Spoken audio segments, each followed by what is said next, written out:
जो family members जो आपको पूछते भी नहीं थे, कहीं आप फंक्शन में किसी चले गए, वही फैमिली मेंबर्स जब आके बोलते हैं ना कि यार मेरा ऑडिट चल रहा है यार, वो साइन करवा दोगे क्या किसी से, जो अपने नाम को भी ठीक से नहीं बुलाते थे, है ना, ए मोहित कहाँ जा रहा है, क्या कर रहा है, क्या चल रहा है, सीए साहब बोलते हैं अभी।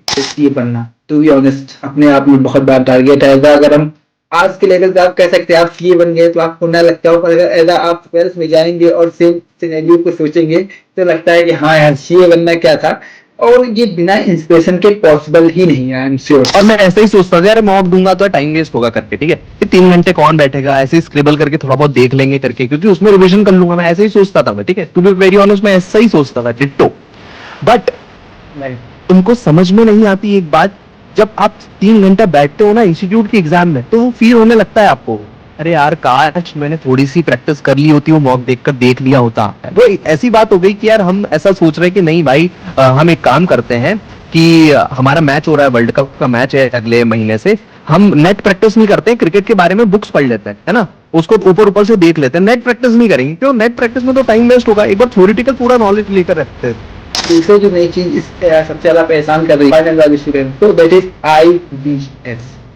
और लोगों का मानना यह है कि ये पेपर ICI क्यों ले रहा है, IBS में तो घर भगवान भरोसे ही जा रहे हैं कि मिल गया तो ठीक है लिख दूंगा, नहीं मिला तो नहीं लिख दूंगा। इसमें तो जो इंस्टीट्यूट चाहेगा तो फेल कर देगा, चाहे तो पास कर देगा, तो इस पेपर में कोई औचित्य ही नहीं। तो क्या सच में ऐसा है कि मतलब ये ICI से कहीं गलती हो गई है ट्रायल एंड एरर बेसिस पे कि चलो ट्राई करता हूँ।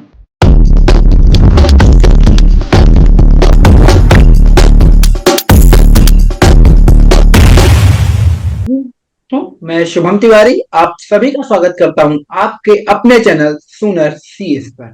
और आज हम बात करने वाले हैं the one and only well known influencer as well as chartered accountant Mohit Patidar sir ji का। तो सर सबसे पहले बहुत ज्यादा धन्यवाद, आपने अपने बिजी शेड्यूल में से हम बच्चों से बात करने के लिए समय निकाला। तो बिना देरी किए हुए सर से बातचीत को स्टार्ट करते हैं। उससे पहले अगर आप चैनल पर नए हो तो चैनल को सब्सक्राइब कर दो, वीडियो को लाइक कर दो, और ऐसी बेहतरीन वीडियोस की नोटिफिकेशन पाने के लिए बेल आइकन को दबाना बिल्कुल ना भूलें।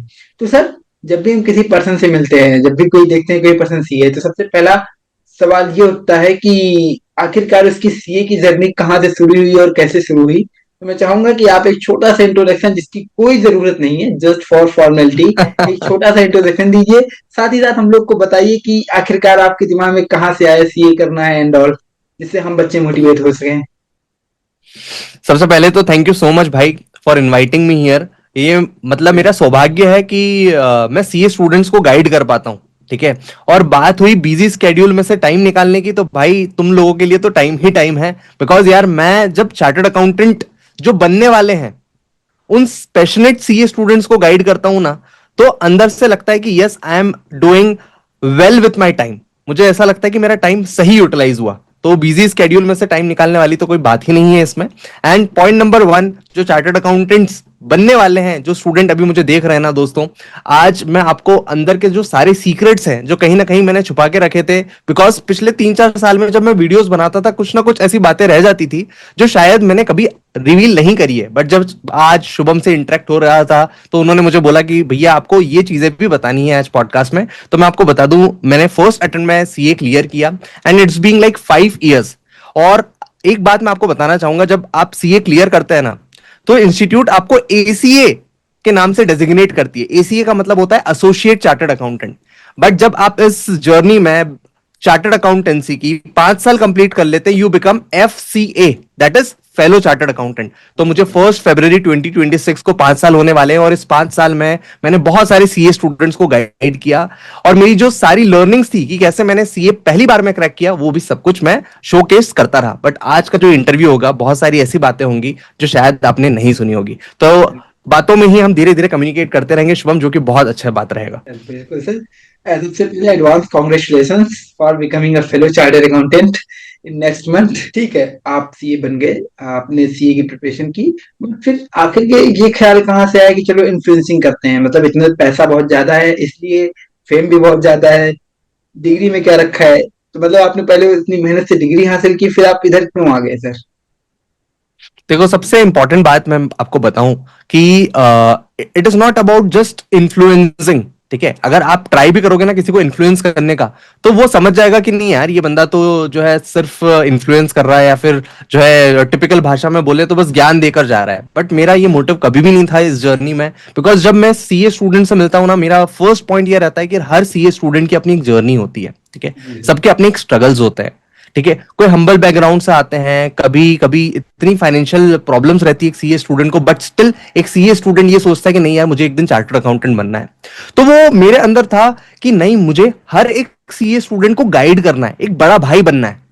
और जब ये एक पैशन मेरे इंटरेस्ट से जुड़ा ना, कि हाँ मैं एक अच्छी तरीके से स्टूडेंट्स को गाइड कर सकता हूं, उनको मेंटोर कर सकता हूं, देन वी को फाउंडेड लाइफ लॉन्ग लर्नर्स, जहां पर हम सीए स्टूडेंट को केवल इन्फ्लुएंस नहीं, उनको हेल्प करते हैं सीए बनने में, ठीक है। और मैं अगर आपको बात बताऊं कि पैसा ज्यादा है इसमें, डिग्री में क्या रखा है, तो मैं आपको बताऊं डिग्री में बहुत कुछ रखा है।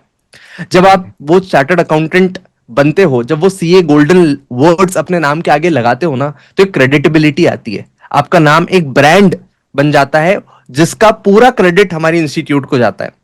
तो जब जी स्टूडेंट समझ रहा को मेंटोर करते हैं, तो ऑटोमेटिकली जब आपका एक राइट माइंडसेट होता है, राइट अप्रोच होती है, तो ऑटोमेटिकली मनी भी आता है। और सबसे प्यारी बात इस सीए डिग्री की ये है दोस्त, हम कुछ भी कर ले लाइफ में, जो आपके मन का काम करो आप, और पूरा हार्डवर्क से करो ना, तो इतनी सारी चीजें ये जर्नी सिखा देती है कि money is the byproduct only. हूँ। Thank you so much sir, आपने अपने इसमें जो व्यूज थे, पॉइंट ऑफ व्यू आपने रखे हम लोग बच्चों के सामने। उसके बाद अगला सवाल क्या है, जब भी हम कोई चीज बड़ा टारगेट सोचते हैं, जैसे सीए बनना, टू बी ऑनेस्ट अपने आप में बहुत बड़ा टारगेट है। ऐसा अगर हम आज के लेवल पे आप कह सकते हैं आप सीए बन गए तो आपको ना लगता हो, पर अगर ऐसा आप 12th में जाएंगे और सेम सिनेरियो को सोचेंगे, तो लगता है कि हाँ यार, सीए बनना क्या था। और ये बिना इंस्पिरेशन के पॉसिबल ही नहीं है, आई एम श्योर। तो इस जर्नी के दौरान आपने 5 साल अपने करियर में भी बिता लिया, क्या आपका इंस्पिरेशन रहा है अभी? देखो मैं आपको बताऊं ना, inspiration time to time change होते रहते हैं। अगर मैं आपको बोलूं कि जब मैंने सीए स्टार्ट किया था, तो मेरे जो होम टाउन में एक सर थे जो चार्टर्ड अकाउंटेंट थे, प्रैक्टिस करते थे, मैं उनके पास मिलने गया था, और मुझे वहां से बहुत मोटिवेशन आया कि यार मुझे भी एक दिन ऐसा ऑफिस बनाना है, ठीक है।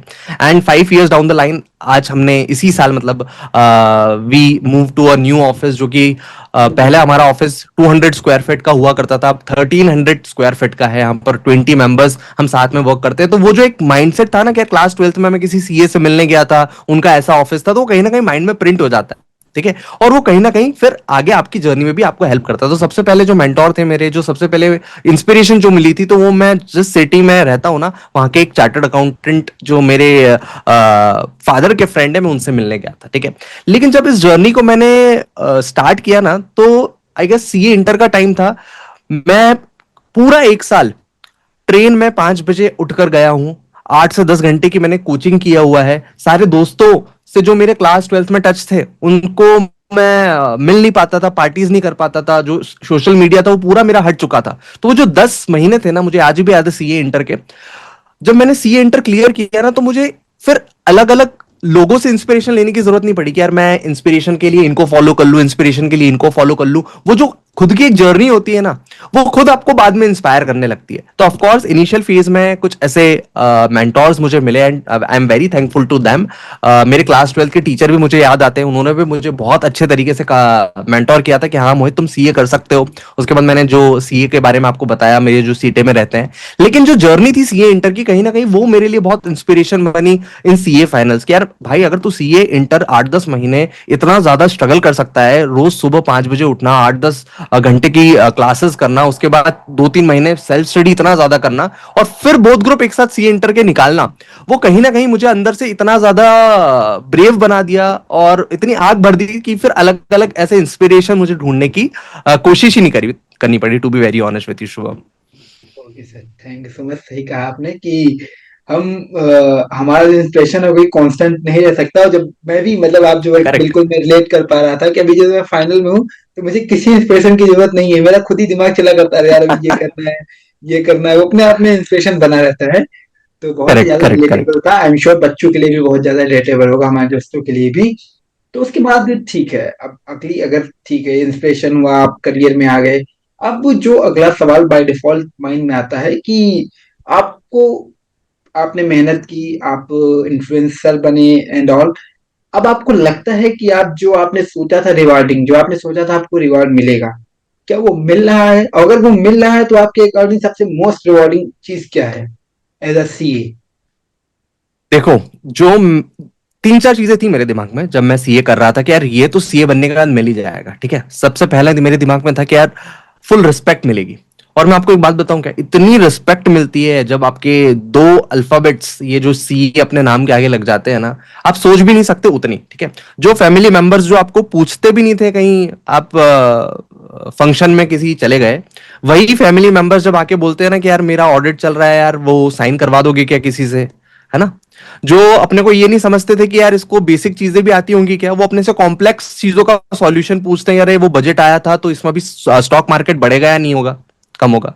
जो अपने नाम को भी ठीक से नहीं बुलाते थे, है ना, ए मोहित कहाँ जा रहा है, क्या कर रहा है, क्या चल रहा है, सीए साहब बोलते हैं अभी, है ना। मोहित तो मैंने बहुत कम सुनता हूं, अब कोई मुझे डायरेक्टली बोले मोहित, या तो सर बोलते हैं या तो सीए साहब बोलते हैं। तो जो सबसे इंपॉर्टेंट चीज है ना, एक रिस्पेक्ट मिलती है पूरी सोसाइटी में, वो एक टॉप नॉच है। और वो एक बहुत इंपॉर्टेंट चीज है जब आप क्योंकि कहना है पैसा है, ऑफ कोर्स बहुत इंपॉर्टेंट चीज है, money is very very important, लेकिन जो सबसे इंपॉर्टेंट चीज है ना, जो लाइफ टाइम आपको अंदर से मोटिवेट करेगी कि यार हमारे नाम क्या है, कि दो अल्फाबेट्स है जो कि अपने नाम को एक ब्रांड बना के दिए हुआ इंस्टीट्यूट ने, तो सबसे इंपॉर्टेंट है रिस्पेक्ट। Second, money. शुरू में जब आपका स्टाइपेंड होता है 1500 रुपए, 2000, मुझे आज भी याद है यार, बहुत बार तो स्टाइपेंड ऐसा भी था कि इच्छा नहीं होती थी, चेक डिपॉजिट करके आए, ठीक है। जब ऐसा लगता था अरे यार मैं इससे ज्यादा तो और कहीं काम कर लूं पार्ट टाइम तो ही मैं अर्न कर लूंगा, ठीक है, तब बड़ा डिमोटिवेटिंग लगता है। लेकिन जो लर्निंग्स आर्टिकलशिप आपको देखकर जाती है, एंड फिर आप वो उसको प्रैक्टिकल लाइफ में लगाते हो, तो आप ये समझ लो कि यार आज कोई भी चार्टर्ड अकाउंटेंट है ना, वो महीने का लाख रुपए 1.5 लाख रुपए तो बना ही पा रहा है, ठीक है, आराम से, बेयर मिनिमम। आज फ्रेशर भी है, अगर सही उसने प्रैक्टिकल लर्निंग ली है आर्टिकलशिप में, वो 1 लाख रुपीज से तो स्टार्ट ही कर लेगा। और आज चार्टर्ड अकाउंटेंट केवल नंबर्स के पीछे नहीं है कि यार केवल इनकम टैक्स रिटर्न फाइल किया तो ही पैसा कमाएगा, जीएसटी रिटर्न फाइल किया तो ही पैसा कमाएगा, या फिर किसी बिग फोर में गया तो ही पैसा कमाएगा। Chartered accountants today can do anything they want. आज फाइनेंस इन्फ्लुएंसर्स हैं बहुत सारे, आज बहुत सारे मेंटोर्स हैं, टीचर्स हैं, बड़े बड़े स्टार्टअप्स रन कर रहे हैं chartered accountants. Some chartered accountants are doing vlogging, ठीक है। Some chartered accountants are like professional cricketers. तो ये जो डिग्री है ना, ये आपको अंदर से इतना ज्यादा मजबूत बना देती है कि यार आप कुछ भी करो, 6-7 महीने 8 महीने अगर आपने मन लगा के कर लिया, तो वो सारी चीजें वर्क ऑन करने लगती है, वो सब फ्रूटफुल रिजल्ट देती है। तो ये सीए डिग्री में जो 2-3 चीजें खासियत है ना, कि यार ये इंसान हमको लाइफ के लिए प्रिपेयर करती है। मैं सीए डिग्री को ऐसा नहीं बोलूंगा कि इट इज जस्ट कि 5 किताबें हैं, 5 सब्जेक्ट है, वो पढ़ लो और पास हो जाओगे, नहीं। ये लाइफ आपको सिखाती है, ये सबसे खूबसूरत बात है इस डिग्री की। जी सर। तो जैसे भी आपने बात की आर्टिकल लर्निंग की, अब मैं वहीं से बात करता हूँ कि आर्टिकल लर्निंग में क्या हो रहा है कि आज के टाइम में अभी जैसे मेरी आर्टिकल शिप खत्म हुई, तो अब किसी का फोन आता है जो हमारे दोस्त हैं, उनका है कि भाई क्या क्या सीखा 2 साल में? अच्छा जीएसटी काम सीखा, ऑडिट का काम सीखा, अच्छा ये काम नहीं सीखा। मतलब जब मैं स्टार्टिंग में आया तो मेरे मन में भी था कि स्टार्टिंग के 15 दिन, ज्यादा दिन नहीं, केवल 15 दिन था मेरे मन में कि हाँ यार ये सीखना है सीखना है। फिर मैंने सोचा कि 2 साल के ट्रेनिंग में एक सीए जितने काम करता है क्या वो सब सीखना पॉसिबल है? मेरे दिमाग से जवाब आया असंभव है। कि मतलब एक सीए जितने काम कर सकता है वो 2 साल की ट्रेनिंग में कोई सीख ही नहीं सकता है। तो बकायदा अगर मैं ये करेक्ट। सोचूं ये नहीं सीखा ये नहीं सीखा ये नहीं सीखा तो फिर प्रॉब्लम हो जाएगी। तो इसलिए मैंने कहा जो सीख रहा हूँ मैं उसे अच्छे से सीख लूँ, आई होप कि वो मेरे लिए मेंटल करेक्ट। होगा।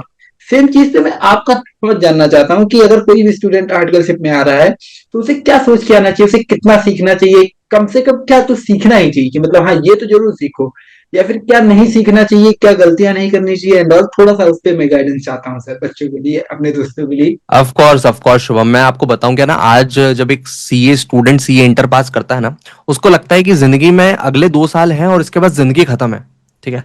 अगर मैंने अगर मैंने अगले 2 साल में चार्टर्ड अकाउंटेंट जो सारा काम करता है वो नहीं सीखा ना, तो फिर तो ये समझ लो मैं चार्टर्ड अकाउंटेंट ही नहीं हूं। जबकि ये सबसे बड़ा वहम है। जब एक सीए इंटर स्टूडेंट क्लियर करता है, सबसे पहले बोलता है कि मेरे को तो एक साल में बिग फोर में काम करूंगा, फिर एक आध साल में इंडस्ट्रियल ट्रेनिंग करूंगा, फिर जो थोड़ा बहुत बचा हुआ टाइम रहेगा उसमें मैं कुछ फाइनेंशियल मॉडलिंग वाले कोर्सेज कर लूंगा, ये चीजें कर लूंगा, यहां से ये सर्टिफिकेशन ले लूंगा, और सीए बनने के बाद तो मतलब एकदम परफेक्ट चार्टर्ड अकाउंटेंट बन के निकलूंगा। जबकि ये सबसे बड़ा मिथ है। मैं आपको एक बात बताऊं क्या, आप 3 साल में सारी चीजें सीख ही नहीं सकते, बिकॉज सीए इतना सारा काम कर सकता है यार। मुझे आज भी याद है, मेरे पास ऑफर हो था कि गया, मैं बिग उसमें भी फोर अब में दो जा साल हो सकता गए। हूँ। हाँ सॉरी हाँ फॉर हाँ डिस्टर्बिंग, अब हाँ हाँ, उसमें अब भी तो दो 2 साल साल हो हो गया। गया। पहले ये तीन तीन साल साल होता तो था, फिर अब ये भी दो था। साल हो गया है। राइट राइट राइट, मुझे आज भी याद है सीए इंटर के बाद में बिग फोर को मैंने बोला कि नहीं यार मुझे बिग फोर में नहीं जाना, मुझे मिड साइज फर्म में जाना, क्योंकि मुझे पता था कि यार मैं 3 साल अच्छी जगह कहीं काम करना चाहता हूँ, ताकि कल को अगर मुझे खुद का भी काम करना पड़ा ना तो मैं इजीली कर पाऊंगा। इतना सारा वर्क है एक सीए स्टूडेंट सीख सकता है यार। ऑडिट होते हैं, statutory audits, concurrent audit, revenue audit, bank audit, stock audit, concurrent audits, tax audits, मतलब इतने सारे ऑडिट्स होते हैं। अगर आप लिस्टेड कंपनी के ऑडिट्स है ना, लिमिटेड रिव्यूज, बहुत सारी चीजें होती है जो कि सीखना असंभव है, मैं कह रहा हूं। तो मेरे हिसाब से एक सीए स्टूडेंट को ये समझना चाहिए कि अगर मैंने 1 साल कहीं वर्क करना स्टार्ट कर दिया है तो आराम से उसको टाइम दे, वो 1.5 साल 2 साल सीखे। बिकॉज अच्छा, एक अंदर की बात ये भी है कि शुरू के साल में तो आपको बेसिक काम दिया जाता है एक ऑर्गेनाइजेशन में। आप अगर 1 1.5 साल वहां पर रह गई तो आखिरी के 6 महीने में 8 महीने में आपको ऐसा काम दिया जाता है जो थोड़ा सा एक्स्ट्रा ऑर्डिनरी हो, कॉम्प्लेक्स हो। बिकॉज प्रिंसिपल की भी, फिर मैनेजर की भी नजर आप पर जाती है कि यार ये बंदा ना, इसको थोड़ा सा बेसिक आता है, चलो ये देते हैं। लेकिन अगर आपने एकदम चीजें छोड़ छोड़ कर आगे भागने लगे ना, तो आप कहीं भी काम में कुछ बढ़िया तरीके से नहीं सीख पाओगे। मुझे ऐसा लगता है एक काम करो, अच्छे से करो, सीखो, फिर लाइफ पड़ी एक्सप्लोर करने के लिए। I agree sir. मैं बताऊं, अगर मुझसे कोई पूछता है भाई क्या सीखा, मैं कहता हूँ सिर्फ मैंने कॉन्फिडेंस सीखा है।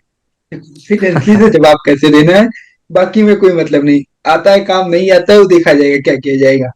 Thank you so much sir, correct. आपने रिव्यू शेयर किया इस टॉपिक पे भी, क्योंकि बहुत ज्यादा मतलब मैं बहुत अभी मैं पूरा जो पिछले 2 साल की इसी इलाज से गुजरा हूँ कि भाई क्या सीख रहे हो, अच्छा क्या काम कर रहे हो, ये किया कि नहीं किया, वो किया कि नहीं किया। तो मैंने इसीलिए मैं आपका रिव्यू जानना चाहता था कि आखिरकार जो 2 साल मैंने किया है वो सही किया है कि गलत किया है, बट आपका नहीं नहीं, रिव्यू बहुत मुझे सही किया है भाई। पूरा जो आप भरोसा है। कम्युनिकेशन स्किल को शार्पन कर पा रहे हो ना, अभी आप कॉन्फिडेंस से मेरे से कम्युनिकेट कर पा रहे हो ना, वो दिख रहा है कि नहीं आपने कॉन्फिडेंस सीखा है दोस्त। मेरा प्लेजर। आई होप जो मेरे दोस्त हैं वो भी अब जो भी नए आर्टिकलशिप में जाने वाले हैं तो इस चीज को माइंड मेकअप करके अपनी जो फॉर्म है उसको चूज करेंगे। उसके बाद सर अगला अभी थोड़ा जो हम लोग का स्टडी मटेरियल है, जो हम लोग का सिलेबस है, उस पर थोड़ा इसको खींचते हैं, पॉडकास्ट को उस तरफ लेकर चलते हैं। और अभी जैसे मैंने एसपीएम एक का एक एग्जाम क्लियर किया, दूसरा मुझे देना है, मतलब मैं 2 सेट थे तो उसमें एक क्या आ रहा है कि जो मैंने लास्ट ईयर में मैंने सेट ए क्लियर कर लिया था। तो सवाल ये आ रहा है कि जो पहले सेट ए का पेपर आता था, अब जो सेट ए का पेपर आ रहा है 1.5 सालों में टफ हो गया है। तो सर ये मिथ है या एक्चुअली में ऐसा हुआ है, ये क्या है सर? देखो यार, फिर वापस हम एक काम करना यहाँ पर शुरू कर चुके हैं कि हम इंस्टीट्यूट को थोड़ा सा प्रिडिक्ट करना चाहते हैं कि यार आप सेट ए इस लेवल का देते थे, तो 1 साल बाद भी सेट ए इस लेवल का ही आना चाहिए, ठीक है। बट इंस्टीट्यूट इतना ज्यादा चेंजिंग सिस्टम अपना अपनाया रखा है ना, जो कि हमारे लिए बहुत बेटर है। हम प्रिडिक्ट नहीं कर सकते कि चलो अब ऐसा आया था तो यहीं से आ जाएंगे क्वेश्चंस, इस तरीके से पैटर्न था तो चलो यूट्यूब पर वीडियो देखा इस तरीके से ही आएगा। तो इंस्टीट्यूट चीजें चेंज बहुत जल्दी करता है। हो सकता है उन्होंने अभी सेट बी डिफिकल्ट कर दिया हो, या फिर हो सकता है जो सिलेक्टेड पेपर आपने दिया हो वो टफ आया हो, ठीक है। जो कि मुझे लगता है अच्छी बात है यार। हम थोड़ा सा, जो इंस्टीट्यूट हमसे टेस्ट करवा रही है टाइम टू टाइम, उसमें थोड़ा सा सतर्क तो रहे हैं हम, थोड़े से उसके लिए पढ़ाई तो करके जाए, वो वाली भी तो फील है ना, राइट। Okay sir. तो मतलब हाँ कह सकते हैं कि आप अगर आपने एक कह साल सकते पहले हैं। एग्जाम दिया और आप एक साल बाद दे रहे हैं तो थोड़ा सा अच्छे से प्रिपेयर होके हाँ ऑफ जाइएगा। कोर्स, आप फाउंडेशन को उठा के देख लो, जो 25 30% 35% रिजल्ट आता था, अब वो 15% आने लगा है। पहले सीए फाइनल का 10 15% रिजल्ट आता था, अब वो 25% आने लगा है। अब हो सकता है उन्होंने सेट बी में भी डिफिकल्टी लेवल बढ़ा दी हो, और इसमें कोई मेरे हिसाब से प्रॉब्लम नहीं है, to be very honest. Institute जिस तरीके से हमको चार्टर्ड अकाउंटेंट बनाना चाहे, हमको बनना चाहिए, ठीक है। बिकॉज वो ऐसा है कि यार अपने पेरेंट्स से लड़ाई करने जैसा हो गया। Institute is our mother body. अब उन्होंने बोल दिया मतलब सही ही सोच के बोला होगा, हमारी भलाई के लिए ही किया होगा। Right sir, right sir. इस पे आपका ओपिनियन देने के लिए थैंक यू सर। इसके बाद अब सेकंड चीज क्या होती है, जैसे अभी मैंने आपको बताया कि लगभग 6 महीने बचे हैं मेरे एग्जाम को, और एक दो सब्जेक्ट बचे हुए हैं लेक्चर वाइज। उसके बाद अगली चीज आती है जो मॉक टेस्ट सीरीज, जो मतलब लोगों को मॉक टेस्ट। अब मोस्टली केसेस में देखता हूँ, मैंने इंटर क्लियर किया तो उसमें भी मैं देखा बहुत से मेरे दोस्त हैं जो मॉक टेस्ट देते ही नहीं है। ऑफ कोर्स स्टार्टिंग के 1 2 में मैंने भी नहीं दिया, फिर मैं समझ गया कि बिना इसके तो काम ही नहीं चलने वाला है। बट अभी भी लोगों को लगता है कि मॉक टेस्ट जो हम देते हैं 3 घंटे, अब उस 3 घंटे में मान लीजिए एक महीना बचा है मेरे पास, अब मुझे मॉक टेस्ट देना है फॉर एग्जाम्पल। अब मैं अगर सोचूं तो 6 सब्जेक्ट हैं, 6 3 18 आवर्स। 18 आवर्स अगर मैं मॉक टेस्ट दूंगा तो मेरे 18 आवर्स जाएंगे। उसी की बजाय मैं सोचता हूँ कि यार 18 आवर्स में अगर मैं पढ़ूंगा तो मेरे कम से कम 10 से 15 नंबर तो मिनिमम कवर हो जाएंगे। जो बात है साफ है। तो अब एक पर्सन ये कैसे डिसीजन ले कि उसे 18 घंटे पढ़ाई को देने चाहिए, जिसमें उसके 10 से 15 नंबर कवर अप हो सकते हैं, या उसे 18 घंटे मॉक टेस्ट में देने चाहिए और वो उसका क्या हेल्प करने वाला है या नहीं। तुमने सिक्सटी जो फॉर सवाल वही वाले पूछा ना वो कोडिंग इतना वही वाले अच्छा हैं सर। पूछा है, बहुत अच्छा सवाल पूछा है। और सबसे इंपॉर्टेंट बात ये मैं बता दूं आपको, ये मेरा सेम टू सेम माइंडसेट था जब मैंने सीए फाइनल दिया ना। मेरा माइंडसेट भी यही था, मुझे सीए फाइनल में रैंक लेकर आना था। And to be very honest, मैं AIR 1 ड्रीम कर रहा था कि मैं AIR 1 लेकर आऊंगा सीए फाइनल में, ठीक है। और मैं ऐसा ही सोचता था यार मॉक दूंगा तो टाइम वेस्ट होगा करके, ठीक है, कि 3 घंटे कौन बैठेगा, ऐसे ही स्क्रिबल करके थोड़ा बहुत देख लेंगे करके, क्योंकि उसमें रिविजन कर लूंगा, मैं ऐसे ही सोचता था मैं, ठीक है। टू बी वेरी ऑनेस्ट मैं ऐसा ही सोचता था डिट्टो। बट तुमको समझ में नहीं आती एक बात, जब आप 3 घंटे बैठते हो ना इंस्टीट्यूट की एग्जाम में, तो वो फील होने लगता है आपको, अरे यार काश मैंने थोड़ी सी प्रैक्टिस कर ली होती, वो मॉक देखकर देख लिया होता, काश थोड़ी सी मेरी स्पीड बढ़ जाती। बिकॉज बहुत बार मेरे सीए फाइनल में ऐसा हुआ कि मेरा 4-5 नंबर का कोई क्वेश्चन छूट गया, या फिर मैं बहुत जल्दीबाजी में उस क्वेश्चन को करके आया, मुझे आता था पर मैं करके नहीं आ पाया। और वो तब फील होता है आपको जब आपकी स्पीड नहीं बन पाती है, ठीक है। कभी कभी ऐसा होता है कि यार कोई क्वेश्चन हम एग्जाम में देखते हैं, उसका आंसर भी हमारे दिमाग में रहता है, बट उसको किस तरीके से फ्रेम करके डिलीवर किया जाए, प्रेजेंट कैसे किया जाए, वो समझ में नहीं आता। एक इंस्टीट्यूट के एग्जाम में जो प्रेशर क्रिएट होता है कि 3 घंटे में सब कुछ लिख के आना है, और अगर आप उसके लिए प्रिपेयर्ड नहीं हो तो प्रॉब्लम आता है। वो ऐसी बात हो गई कि यार हम ऐसा सोच रहे हैं कि नहीं भाई, हम एक काम करते हैं कि हमारा मैच हो रहा है, वर्ल्ड कप का मैच है अगले महीने से, हम नेट प्रैक्टिस नहीं करते हैं, क्रिकेट के बारे में बुक्स पढ़ लेते हैं, है ना, उसको ऊपर ऊपर से देख लेते हैं, नेट प्रैक्टिस नहीं करेंगे। क्यों? नेट प्रैक्टिस में तो टाइम वेस्ट होगा, एक बार थ्योरेटिकल पूरा नॉलेज लेकर रख सकते हैं। अरे भाई जिस तरीके से पेपर होने वाला है, अगर उसको हमने एक बार करके देख लिया, तो आपकी जो स्पीड इंक्रीज होगी, जो प्रेजेंटेशन इंक्रीज होगा, जो गलतियां आइडेंटिफाई होंगी, वो इस तरीके से कि यार बहुत सारे बच्चे जो फर्स्ट अटेम्प्ट वाले हैं ना, उनको ये चीज का डिफरेंस समझ में नहीं आता। क्योंकि फर्स्ट अटेम्प्ट वाला बच्चा ना पास तो हो जाता है, लेकिन उसको समझ नहीं आता कि कितने नंबर में और ज्यादा ला पाता, कौन से रैंक में लेकर आ पाता, ये फर्स्ट अटेम्प्ट वाला नहीं समझ पाता है। जिसको अटेम्प्ट लग जाता है ना, उसको समझ में आता है, अरे हाँ यार भाई, अगर मैं एक आध मॉक लिख के देखता ना तो मेरा अटेम्प्ट नहीं लगता, उसको समझ में आती है ये बात। फर्स्ट अटेम्प्ट वाले बच्चे को यार चलिए पास तो हो ही गया, लेकिन फर्स्ट अटेम्प्ट वाला भी अगर मॉक लिखता तो शायद वो रैंक लेकर आ पाता, और मल्टीपल अटेम्प्ट वाला शायद मॉक लिख देता तो शायद उसका एक अटेम्प्ट बच जाता। और ये मैं इसलिए बिल्कुल भी नहीं कह रहा हूं, और ये बिल्कुल भी प्लान नहीं था, टू बी वेरी ऑनेस्ट। मैंने शुभम को नहीं बोला हुआ था कि यार क्वेश्चन पूछना, बिकॉज हम खुद टेस्ट सीरीज मेंटोरशिप प्रोवाइड करते हैं, और ये उसने खुद का ही क्वेश्चन था जो उसने मुझसे पूछा है। तो मैं आपको खुद, मैं इनफैक्ट मेरी अगर वीडियोस भी चेकआउट करोगे ना सीए जर्नी की, सीए फाइनल की, मैंने तब बोल रखा है पहले ही कि यार मुझे मॉक लिखना चाहिए था, and it is way before we have launch lifelong learners. क्योंकि यार एक जो मॉक होता है ना, ये केवल मैं नहीं, हर टीचर ये बात को समझते हैं कि यार जो बच्चा मॉक लिख के जाता है वो एक एक्स्ट्रा एज पर रहता है edge compare to other students जिन्होंने मॉक नहीं लिखा होता है। क्वेश्चन जैसे टू बी वेरी ऑनेस्ट, ठीक है, जैसे मैंने वो जो पहला मतलब मैंने क्वेश्चन पूछा, मेरा मन था कि हाँ 6 घंटे 18 घंटे। सेकंड थिंग ये है कि मैं कई दूर मैंने मेरा कहने का मतलब है, जैसे कोई इंटर वाला मुझसे गाइडेंस लेता है फाउंडेशन वाला, तो मैं कहता हूँ भाई कम से कम 2-3 मॉक दे के जाओ, बिना मॉक टेस्ट के पास होना इम्पॉसिबल है। फिर मैं वही ऐसे पर्सन को देखता हूँ, जैसे जो बात अभी आपने बोली फर्स्ट अटेम्प्ट वाले को, कि वो कहते हैं नहीं यार मॉक का मेरे पास इतना टाइम नहीं था, बस मैं देख के चला गया, मैं पास हो गया। अब फिर वहां पे मेरे मन में क्वेरी उठती थी कि अगर कोई बिना मॉक दिए पास हो सकता है, तो क्या सच में मतलब जरूरी है मॉक की रहने देता हूँ। मैं कह रहा हूं ना, मैंने भाई मॉक नहीं लिखा है, मैं फर्स्ट अटेम्प्ट में क्लियर हुआ हूं, कह तो रहा हूं मैंने मॉक नहीं लिखा है, मैं फर्स्ट अटेम्प्ट में क्लियर हुआ हूं। बट स्टिल ये मैंने जब सीए जर्नी रिकॉर्ड करी थी ना, तब भी मैंने ये बात बोली थी कि अगर मैंने सीए फाइनल में मॉक लिखा होता तो मेरी रैंक आ जाती, मेरी 10-15 नंबर कम आए थे, मेरे सीए फाइनल में 10-15 नंबर कम होते, इसके कारण मैं ऑल इंडिया रैंक नहीं ला पाया था, ठीक है। तो वो जो फर्स्ट अटेम्प्ट वाला बच्चा है ना, कभी डिफरेंस समझ ही नहीं पाएगा कि मॉक लिखने में कितने नंबर बढ़ते हैं, क्योंकि उसको हमेशा ये लगेगा कि अरे यार टाइम इसका वेस्ट होता रीजन है, मुझे छोड़ो सर ये करके। लगता है, फॉर एक्चुअली मुझे इसका रीजन ये लगता है, क्योंकि जब आदमी फर्स्ट टाइम दे रहा होता है तो उसके बाद ऑलरेडी इतना ज्यादा पढ़ने के लिए सिलेबस होता है, तो थोड़ा सा उसको टाइम कम लगता है मॉक देने के लिए, तो करेक्ट। वेरी। लेकिन जब आदमी का अटेम्प्ट लगता है ना, तो आदमी लगता है मतलब मेरे साथ ही हुआ, जब मेरा इंटर में सेकंड अटेम्प्ट लगा, तो मेरे दिमाग में यार पढ़ तो मैं सब चुका ही हूँ, अब क्या पढ़ूंगा, मुझे जिस लेवल का पढ़ना था। तो मेरा दिमाग आया कि हाँ अब मॉक टेस्ट देता हूँ। तो फिर मैं सेकंड अटेम्प्ट करेक्ट में मॉक करेक्ट। टेस्ट दिया, उसका रिजल्ट मुझे देखने को मिला, और वो कॉन्फिडेंस देता है। फिर तो भी तो मेरा ये सीन है कि मैं कभी एग्जाम देता हूँ तो पहले मॉक टेस्ट का पेपर नोट कर नंबर नोट करूंगा कि हाँ इस मॉक टेस्ट में इतने आए, अगले में इतने आए, तो इतने में आएंगे तो वहां अपने आप सही हो जाएगा। Correct correct correct. और शुभम मैं तो इनफैक्ट ये भी कहता हूं कि आपको कोई पेड टेस्ट सीरीज लेने का जरूरत भी नहीं है, आप तो बस एमटीपी उठाओ इंस्टीट्यूट की, एटलीस्ट एक एमटीपी जो है लिख के जाओ, इंस्टीट्यूट की एमटीपी उठाओ, उसको लिखो, सजेस्टेड से कंपेयर करो, इतना भी अगर बच्चा करके जाए ना तो उसको समझ में आएगा कि यार कहां कहां मैं गलती कर रहा था, कहां टाइम मैनेजमेंट का इशू आ रहा था। ठीक है। हाँ, तुमको अलग से इवेल्युएशन चाहिए, फीडबैक चाहिए किसी के, तो बात अलग है, लेकिन यार खुद एक एमटीपी उठा के तो हर इंसान सॉल्व करके जा ही सकता है।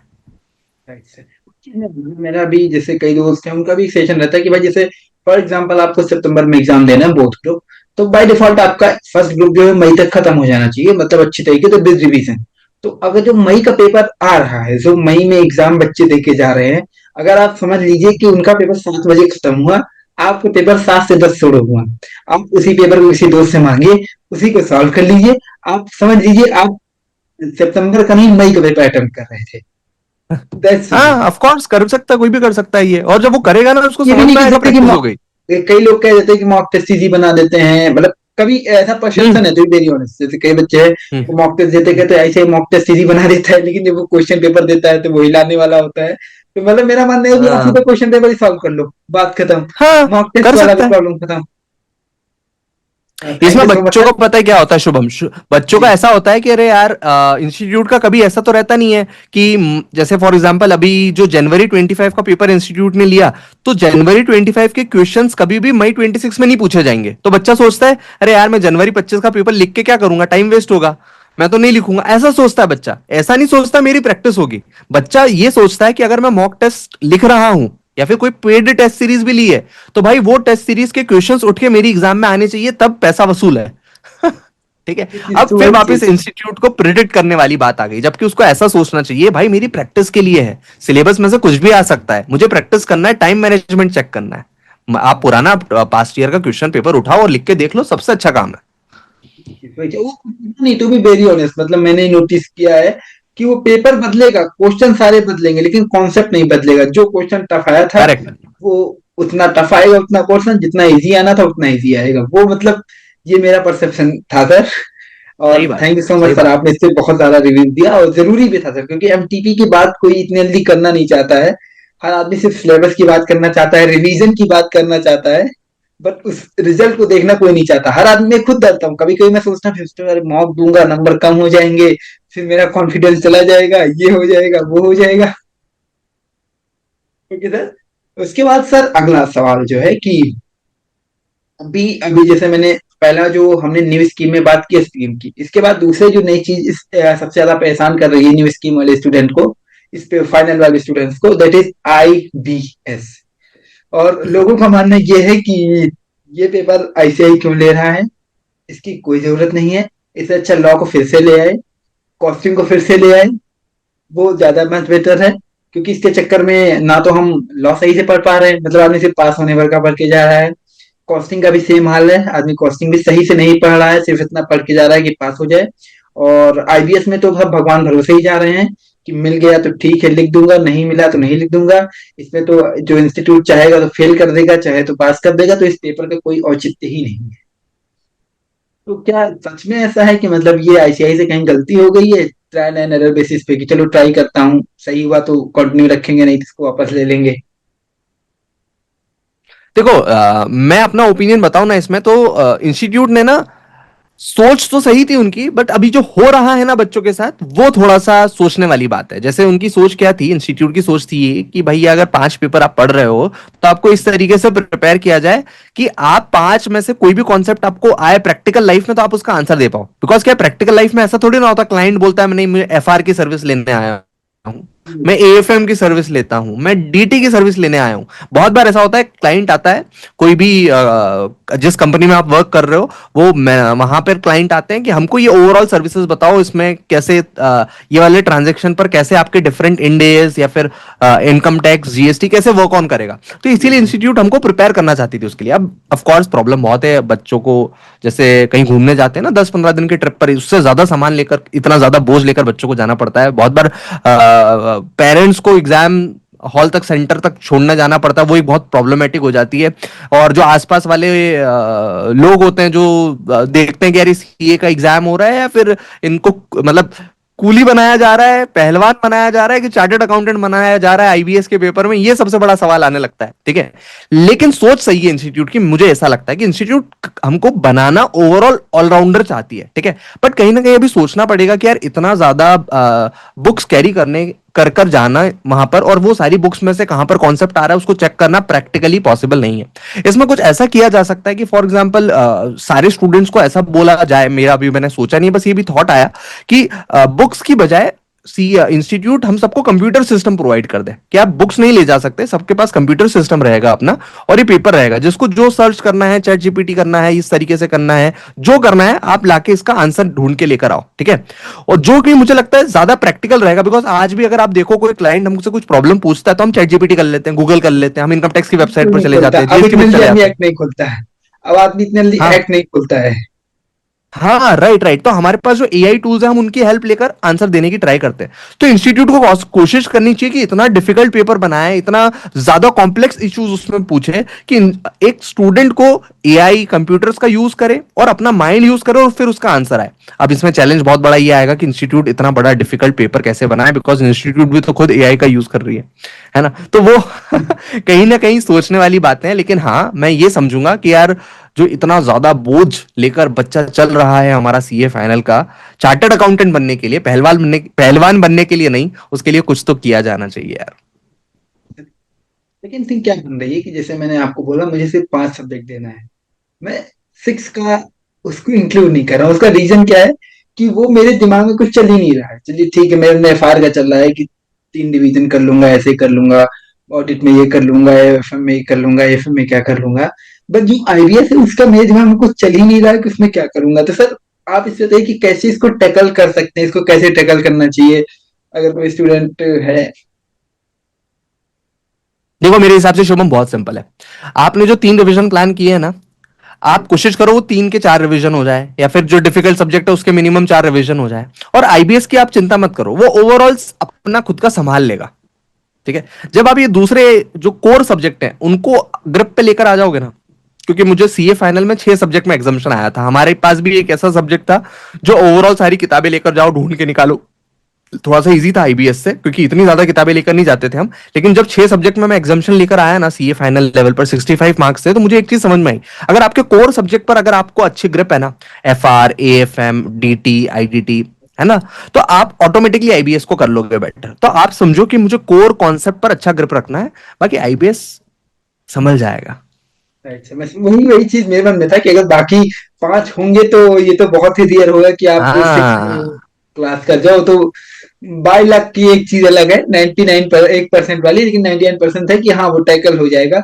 अभी जो हाँ, 5 वो ऐसा सामने है कि दिख अगर रहे फॉर हैं। एग्जांपल इसको मानो आप आईबीएस है, ठीक है, आईबीएस ये आपका एफआर हो गया, ये एएफएम हो गया, ये आपका डीटी हो गया, ये आपका आईडीटी हो गया, और एक ऑडिट हो गया। इन 5 उंगलियों से अब ये पूरा अपना पंच बन जाएगा और इसको आराम से गिरा देंगे अपन। अगर ये मजबूत है, इसमें से कोई भी अगर हल्का है ना, तो फिर पावर जनरेट नहीं हो पाएगा। सही कह रहे अगर हैं ये सर, पूरा 100%। मजबूत है ना, तो आईबीएस टैकल हो जाएगा, मुझे ऐसा लगता है। Okay sir, thank you so much sir, आपने इतना अच्छा गाइडेंस दिया। आईबीएस को क्रैक करने का बहुत ही बड़ी प्रॉब्लम है। उसके बाद ठीक है, ये हम लोग की जो सीख जो हम लोग को लेनी थी इस पॉडकास्ट से ले ली। अब कुछ और अच्छी सीख लेते हैं, या फिर ये कह लीजिए थोड़ा सा मोटिवेशन को और बढ़ाते हैं। दैट इज कि अभी आपका करंट पैकेज क्या है। नो डाउट ये सवाल ऐसा है कि हर बच्चा पूछता होगा सर पैकेज कितना है, मतलब हर पर्सन कहता है सर प्रिंसिपल का पैकेज कितना है, अच्छा सीनियर मैनेजर का देखो पैकेज कितना है। हम्म, मैं आपको तो बताता हूँ, ऑनेस्टली बताता हूँ, ठीक है। जी जी जब मैंने सीए में बना था, इट्स बीइंग 2021 में मैं सीए बना था, और मैं फर्स्ट अटेम्प्ट में सीए बना था, तो मुझे ऑफर 15 लाख 18 लाख तक के भी आए थे, ठीक है। लेकिन मेरे मन में था कि मुझे अपने खुद का काम करना है, ठीक है, मुझे अपने को जो है खुद ही स्टार्ट करनी है चीजें, खुद का कुछ बिल्डअप करना है, मुझे कंटेंट क्रिएशन में इंटरेस्ट था। तो मैंने बहुत सारे ऑफर्स को ना किया, एंड देन मैंने एक ऐसी जॉब चूज किया जो वर्क फ्रॉम होम था। तो और ईवाई उस टाइम पर वर्क फ्रॉम होम दे रहे थे, तो मैंने बहुत कम पैकेज पर, मेरा पैकेज जाएगा 7.58 लाख पर मैंने स्टार्ट कर दिया था, बस वो एक ही शर्त पर कि यार वर्क फ्रॉम होम दे रहे हैं, ठीक है। फिर मुझे वर्क फ्रॉम होम मिला, मुझे कुछ टाइम में समझ में आया कि नहीं यार बिग फोर का तो प्रेशर बहुत ज्यादा हो रहा है और मैं अपने खुद के काम पर फोकस नहीं कर पा रहा हूँ। देन मैंने स्विच करना पड़ा मुझे, फिर मैं इन्फोसिस में गया, वहां पर मेरा पैकेज थोड़ा सा बड़ा, अराउंड 10-12 लाख हो गया, ठीक है। फिर 2021 में फिर मैंने जॉब क्विट करी, 2022 में अपना खुद का स्टार्ट किया। तो कभी कभी ऐसा होता है वो बहुत अच्छा चल जाता है, कभी कभी होता है अच्छा नहीं चलता, ठीक है। फिर वहां पर ऐसा हुआ कि मेरी थोड़ी सी 10% 20% इनकम इंक्रीज हुई 2023 में। फिर मुझे चेंजेस करने पड़े, तो फिर थोड़ा सा मुझे इंक्रीमेंट मिला क्योंकि मैं कुछ एडटेक कंपनी के साथ काम करने लगा। 24 में ऐसा हुआ कि फिर मुझे कुछ रिस्क लेनी पड़ी। एंड अभी अगर मैं 2025 की आपको रिसेंट बात बताऊं जो कि आपके लिए बहुत रिलेवेंट, क्या 5 साल हो चुके हैं अभी एक चार्टर्ड अकाउंटेंट को, तो कितना अर्न कर पा रहे हो, ठीक है। तो to be very honest with you, हम बहुत अच्छा कर रहे हैं। टू बी ऑनेस्ट, पिछले 3-4 साल में हमने जो वर्क किया, जिन स्टूडेंट्स को हमने मेंटोर किया, जो टेस्ट सीरीज हमने प्रोवाइड करी, उन स्टूडेंट्स की हेल्प करी, तो आज जो माउथ पब्लिसिटी है ना, एक स्टूडेंट जानता है कि यार मोहित पाटीदार सर के यहाँ पर अगर हमने सर्विसेज लिया तो बहुत अच्छी तरीके से वो हमको गाइड करेंगे। So we have like enrolled around 10,000 student last year in our different batches और उनको हमने गाइड किया। तो टर्नओवर ऑफ आर कंपनी, जिसमें हम बहुत सारे चार्टर्ड अकाउंटेंट्स वर्क करते हैं, वो बहुत अच्छा रहा। बट साथ में जो कैपिटल एक्सपेंडिचर है वो भी बहुत ज्यादा रहा, बिकॉज हम नए ऑफिस पर शिफ्ट हुए, हमने नए गैजेट्स खरीदे, हमने नया स्टूडियो बनाया हुआ है, डिफरेंट कैबिन्स बनाए हुए हैं, वर्क स्टेशन बनाए हुए हैं, हमने कुछ इंजीनियर्स को हायर किया, कुछ एडिटर्स को हायर किया, थंबनेल डिजाइनर्स को हायर किया। तो पिछले जो 3-4 साल में हम काम कर रहे थे ना, जब मैं खुद इंडिविजुअली काम कर रहा था कि चलो ठीक है यार ये कर लिया वो कर लिया। Thank you so much. आपने फिलहाल अपने एक्सपेंडिचर के थ्रू आपने अपनी इनकम का जो हिंट था वो दे दिया है। अब हम लोग का एक रैपिड फायर का सेशन स्टार्ट होने वाला है और इसमें आपको जो सवाल होंगे उनका जवाब आप चाहे एक लाइन में दें, चाहे एक वर्ड में दें, चाहे जैसे पैराग्राफ में दें, बट आपको जल्दी देना होगा। मतलब जो क्वेश्चन और जो आंसर के बीच का टाइम होगा वो बहुत कम होगा। सबसे पहला है बिल्कुल कि बिल्कुल। अगर आपको किसी भी बॉलीवुड आर्टिस्ट का फाइनेंशियल कंसल्टेंट बनने का मौका मिले तो आप किस बॉलीवुड का फाइनेंशियल कंसल्टेंट बनना चाहेंगे, किस आर्टिस्ट का? The king Badshah of Bollywood, none other than Shahrukh Khan. उनका घर भी देख लेंगे इस बहाने। Okay sir. अगला क्वेश्चन है कि लास्ट टाइम आपने मोस्ट एक्सपेंसिव डिश कौन सी खाई थी? वाह, बिल्कुल भी याद नहीं है भाई। मतलब ऐसे कभी ये सब प्राइस टैग देखकर और मतलब ऐसे कैलकुलेट नहीं किया, वो खा लिया होगा। And to be very honest वो देखने में नहीं आया। ओके, समझ गया सर। सीए बनने के बाद कहाँ आदमी जोड़ता है, जब आदमी अर्ली एज में होता है तब आदमी कोई ख्याल होता है हाँ यार ये कहाँ इतना खर्चा कैसे हो गया। नहीं, जब हम आर्टिकलशिप में थे और स्टाइपेंड मिलता था तो हम जाते थे तो कैलकुलेट करते थे बराबर कि यार दाल कितने की खाई, सब्जी कितने की खाई, रोटियां कितनी थी, गिनो। फिर टोटल करते थे, फिर सब कुछ कैलकुलेशन होता था। बट अभी ऐसा होता है चलो ठीक है, कंप्यूटर पर किया होगा, सही किया होगा सामने वाले ने। Okay sir, okay. Next question है कि आपकी ड्रीम कार या टू व्हीलर, जो भी आपको पसंद हो उसमें ड्रीम कौन सी टू व्हीलर या कार है? देखो यार, मुझे कार्स का इतना ज्यादा शौक नहीं है, बट मैं बचपन में देखता था ना, तो मुझे वो जैगवार का ऐसा आगे का जो वो रहता था ना बना हुआ जैगवार, तो वो बहुत अच्छा लगता था ऐसे कार्स में कि अगर हुआ तो ये वाली कार लेंगे करके। लेकिन इतना ज्यादा टू बी वेरी ऑनेस्ट मुझे उस मटेरियल मतलब मटेरियल चीजों का मुझे इतना ज्यादा शौक नहीं है। Okay, okay sir. Biggest fear क्या है? Biggest fear. बिगेस्ट फियर क्या है? डर। बिगेस्ट फियर क्या है? मुझे ऐसा लगता है कि जब ऊपर वाले आपके साथ होते हैं ना, कि यार आपका मन साफ है, आप किसी के साथ गलत नहीं करना चाहते, एंड नीयत साफ है आपकी, तो उसे डर किसी बात का ऐसा लगता नहीं है। एंड आपको पता है ना कि आप काम सही कर रहे हो, कुछ गलत काम नहीं कर रहे हो, है ना। तो ऐसा डर किसी भी बात का ऐसा लगता नहीं है कि जो भी होगा सही तो होगा। पीछे मैम तो नहीं खड़ी हैं, देख रही है? मैडम का डर, हाँ बिगेस्ट फियर। वो नहीं थे ना अभी यहाँ पर, तो मुझे ये ध्यान नहीं आया। अगर वो रहते आसपास तो मैं बोल देता पहली बार में। क्वेश्चन है कि लास्ट टाइम आप किससे और कब डांट खाए थे? किससे और कब डांट खाए थे? मेरे हिसाब से पापा मम्मी डांटते ही रहते होंगे। वो तो हमेशा ही डांटते रहेंगे। पापा या मम्मी ने डांटा ही होगा किसी बात पे। क्वेश्चन जो है, एक कॉमन मिथ जो आपको सीए के बारे में, सीए डिग्री के बारे में या चार्टर्ड अकाउंटेंट के बारे में, किसी के सीए से रिलेटेड कोई भी अगर आपको कोई ऐसा लगता है जो बहुत बड़ा मिथ है तो आप रिजॉल्व हम्म। करना चाहते हो, ऐसा है कोई? हाँ, देखो मुझे ऐसा लगता है कि बहुत सारे सीए स्टूडेंट शायद ऐसा सोचते होंगे कि यार सीए बनने के बाद तो इंस्टीट्यूट जो है आपके अकाउंट में बिना काम किए पैसा देता रहता होगा, बट ऐसा नहीं है। सीए बनने के बाद भी बहुत मेहनत करनी पड़ती है, बट वो इजी हो जाती है मेहनत। इजी क्यों हो जाती है सर? क्योंकि सीए बनते तक ही आप इतनी मेहनत कर लेते हो कि आपको इजीली लगता है कि हाँ यार इतनी मेहनत तो हम किसी भी स्पेयर ऑफ टाइम पर कर लेंगे। तो अगर आपके दिमाग में है कि नहीं यार सीए बनने के बाद तो फिर ऐश ही ऐश है, ऑफ कोर्स ऐश है, लेकिन आपसे फिर भी ये डिग्री जो है बाद में भी थोड़ा सा सेक्रीफाइसेस मांगती है time to time, and hard work मांगती है। तो अगर कोई मैथ ये पाल के बैठा है, वैसे तो नहीं पाल के बैठे होंगे कि यार सीए बनने के बाद तो ऐश है, तो ऐसा नहीं है। आप वो मेहनत सीख जाते हैं, फिर चीजें इजीली होती हैं, ठीक है। एक दूसरा मिथ मुझे ऐसा भी लगता है कि बहुत सारे ऐसे सीए स्टूडेंट सोचते होंगे कि यार सीए बनने के बाद तो बहुत मोनोटोनस काम ही करना पड़ेगा, एक जैसा ही काम करना पड़ेगा। But it totally depends upon you. You can take any career choice you want, and you can excel at that for sure. Okay sir, thank you so much sir, आपने इतना ज़्यादा समय दिया हम बच्चों को और आपने जो गाइडेंस दी उसके लिए फिर से बहुत ज़्यादा धन्यवाद। और बहुत ही अच्छा लगा सर आपसे बात करके। और एट द एंड मैं कहना चाहूँगा कि आप यहाँ पर आए उसके लिए मैं आपका बहुत ज़्यादा सदैव आभारी रहूँगा, ग्रेटफुल रहूँगा आपका। और आप लोग का भी पॉडकास्ट में आखिरी तक बने रहने के लिए बहुत ज़्यादा धन्यवाद। बाकी अगर आप सर से कनेक्ट करना चाहते हैं तो सर के जो भी सोशल मीडिया प्लेटफॉर्म के जो लिंक्स है नीचे आपको डिस्क्रिप्शन बॉक्स में मिल जाएंगे।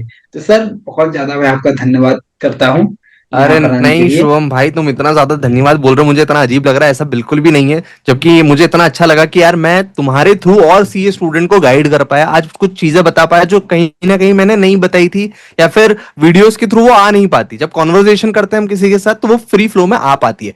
सो thank you so much for inviting me here, and all the best to the CA students who are watching right now. तुम बहुत बढ़िया कर रहे हो, और इस कोर्स में बहुत ताकत है दोस्त। वो तुमको वो इंसान बना देगी जो तुम हमेशा बनना चाहते हो।